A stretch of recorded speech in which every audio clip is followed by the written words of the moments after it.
광선주공 놀이터에서 또 다른 빌런 등장.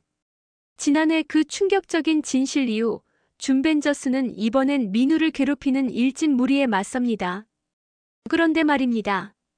놀이터에서 개짓기 게임을 시키고 머리끄댕이를 잡고 뺨을 때리는 아이들. 그걸 가만둘 준벤저스가 아니죠. 이번 사화 제목은 놀이터를 점령한 빌런들. 웃다가 화나고 분노하다가 감동까지. 지금부터 시작합니다. 광선주공 3단지의 햇살 좋은 아침, 공미리는 마트 인질극과 주차 빌런 응징 이후에도 평화롭지만은 않은 나날을 보내고 있었다. 민우 현지와 같은 반인 조용한 소년. 최근 들어 학교에서 자꾸만 혼자 있고 놀이터에서도 구석에 쪼그려 앉아있는 모습이 이상했다. 그 모습이 이상하게도 자신의 딸 현지의 어린 시절과 겹쳐 보였다. 엄마, 민우랑 놀아도 돼요? 현지가 수줍게 묻던 날, 미리는 민우를 유심히 보기 시작했다. 처음엔 말없이 벤치에 앉아있던 민우가 시간이 갈수록 점점 눈치를 보기 시작했고 몸에 멍자국이 드문드문 보이기 시작했다. 우연히 만난 담임 선생님조차 민우가 요즘 더 조용해졌어요라고 할 정도였다. 어느 날 저녁 미리는 주차장에서 아이들끼리 싸우는 소리를 들었다. 조용히 다가가 보니 놀이터 쪽에서 또래로 보이는 몇 명이 민우를 몰아세우며 희롱하고 있었다. 개처럼 짖어봐, 안 짖으면 너희 엄마 혼난다. 이 끔찍한 장면을 눈으로 확인한 미리는 충격과 분노를 억누르며 조용히 휴대폰 카메라를 켰다. 그날 밤 준벤저스 회동이 긴급 소집됐다. 미리는 영상과 함께 민우의 최근 변화, 아이들의 괴롭힘을 조목조목 설명했다.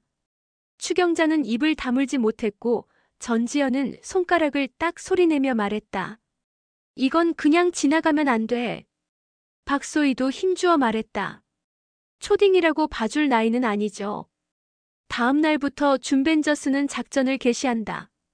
아침 등굣길, 점심시간 놀이터, 학교 후 아파트 주변까지 민우 주변의 모든 움직임을 관찰하고 증거를 수집한다. 학부모 커뮤니티를 통해 유사 사례를 찾아보던 전지현은 충격적인 정보를 입수한다. 이 놀이터에서 애들끼리 장난이라며 가혹행위를 한 게 처음이 아니래요. 과거에도 비슷한 사건이 있었고 심지어 어느 학부모는 이사까지 고민하고 있었다는 사실. 광선주공의 평화 뒤엔 이미 작은 지옥이 존재하고 있었다.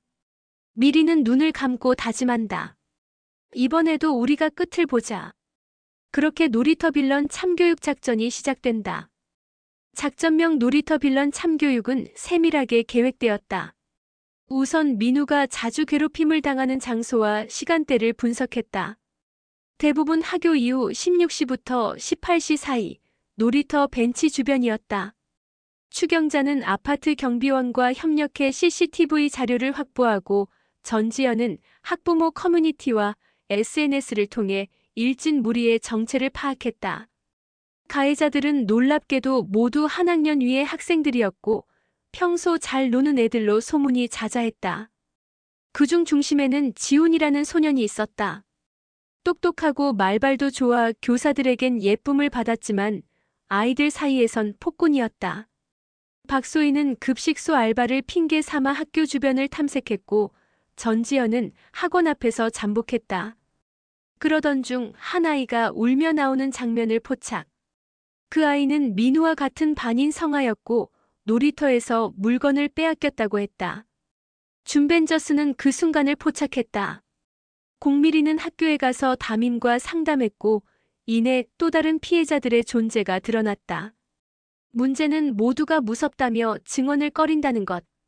지훈과 그 일행은 단순한 장난이 아니라 협박과 은밀한 언행까지 반복하고 있었다.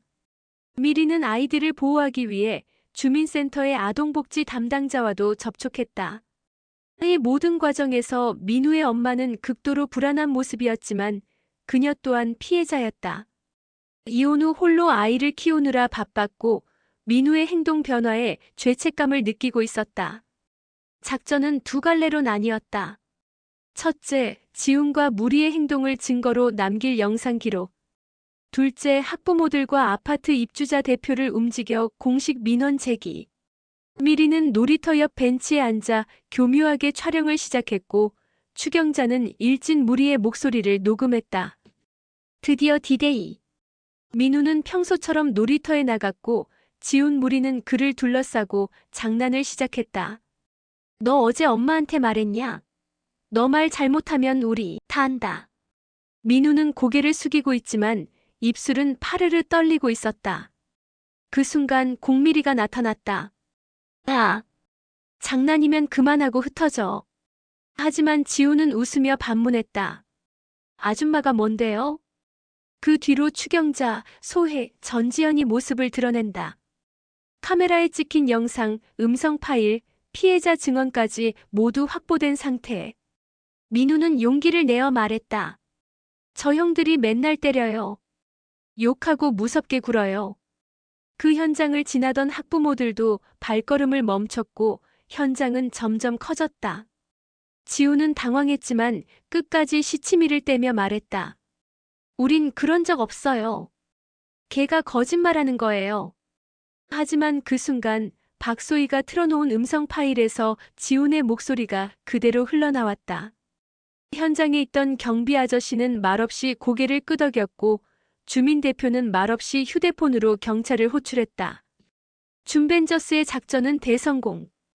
이들은 드디어 민우를 포함한 아이들을 지켜냈다.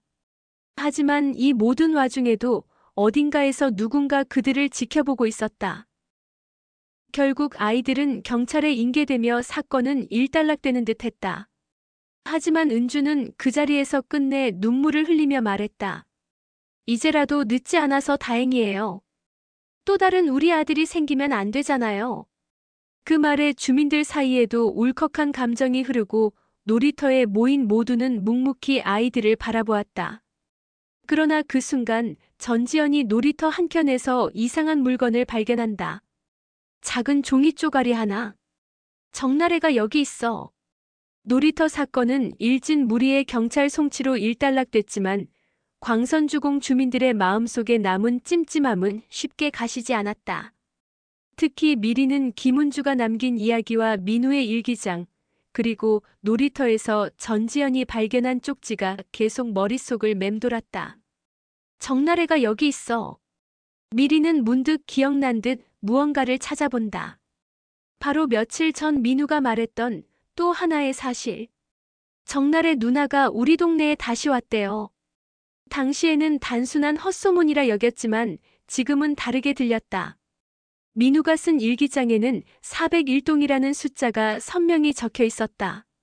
401동 옥상에서 누가 울고 있었어요. 그러자 전지현이 반문한다. 그럼 왜 402동으로 연결된 걸까? 소희가 다시 확인한 주민 명단. 실제 투신 사건은 402동 15층. 하지만 미리 씨가 살고 있는 집은 401동 1404호. 그럼 이 두 동 사이에 뭔가 있는 거 아닌가요? 추경자가 덧붙인다. 광선주공 401동과 402동 옥상은 연결되어 있어. 중간에 철문만 열면 양쪽 옥상을 오갈 수 있어. 모두가 동시에 고개를 끄덕인다. 이제 퍼즐이 맞춰진다. 민우가 봤던 그림자는 401동, 실제 사고는 402동, 그리고 정나래라는 이름이 맴도는 이유는 미리는 침을 꿀꺽 삼키며 401동과 402동 사이의 옥상으로 향한다. 자물쇠로 잠겨있는 철문, 하지만 누군가 며칠 전 걸쇠를 억지로 비튼 흔적이 있었다. 추경자가 와이어 하나를 꺼내 문을 연다. 철컥. 철문이 열리자 곰팡내와 함께 스산한 바람이 훅 끼친다. 그곳엔 오래된 캠핑 의자 하나가 있었다. 그리고 그 옆에 마치 누군가 계속 앉아있던 것처럼 눌린 자리. 미리는 그 자리에 남겨진 얇은 노트를 펼친다. 정나래의 일기. 미리야, 나 여기 있어. 그 한 문장을 본 순간 미리는 뒷덜미가 서늘해진다. 일기장엔 정나래가 고등학생 시절 누군가에게 협박당한 내용이 적혀 있었다. 그날 내가 본 거 말하면 널 가만두지 않겠다고 했지. 미리도 같이 봤잖아. 미리는 충격을 감추지 못한 채 일기장을 덮는다. 그날 그 시간 정나래와 함께 있었던 기억이 점점 선명해진다. 그리고 그 순간 누군가 뒤에서 그녀의 어깨를 툭 친다. 깜짝 놀라 돌아본 그 자리엔 교복 차림의 정나래가 실제 모습 그대로 서 있었다. 미리야, 왜 이제야 왔어? 미리는 숨을 삼킨다. 그녀의 눈에선 눈물이 흘렀고 정나래는 손을 뻗었다. 하지만 그 손은 곧 안개처럼 사라졌고 미리는 그 자리에 털썩 주저앉았다. 그 순간 핸드폰이 울린다. 발신자 김은주. 미리 씨, 정나래 엄마가 살아있었어요. 살롱드 홈즈의 미스터리는 이제부터 본격적으로 시작된다. 놀이터 빌런은 끝났지만 광선주공의 미스터리는 지금부터입니다. 정나래의 일기, 옥상에서 사라진 진실, 그리고 또 다른 그날의 기억. 다음 호의 뇌피셜에서는 정나래의 실종과 15년 전 과거가 다시 떠오릅니다. 살롱드 홈즈 5회 뇌피셜에서 다시 만나요.